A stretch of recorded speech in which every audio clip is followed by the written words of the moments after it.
How to add pin to Hulu account. Hello everyone, welcome back to our channel, and in this video I'm going to show you how you will be able to add pin to your Hulu account.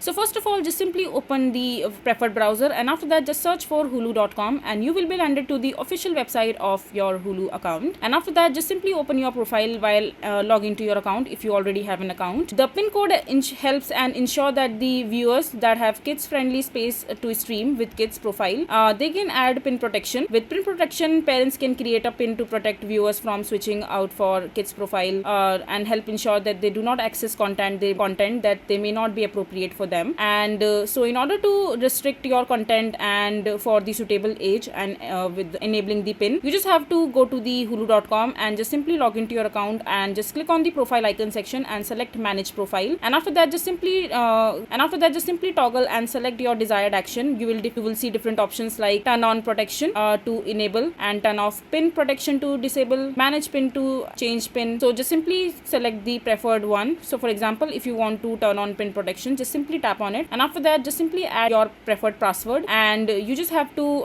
and after that, if you would like to change your pin, just enter your new pin and select save change. Your password will be required if you choose to change your pin or disable pin protection in the future. Once the pin is created, viewers will be prompted to enter a pin to switch all non-kids profile, and that's how you will be able to pin protect your Hulu account. So this is basically how you will be able to add pin to your Hulu account. I hope you find this video to be helpful. So that is it for this video. If you find this video to be helpful, make sure to hit that like button and don't forget to subscribe to our channel for more such informative videos, and I'll see you the next time.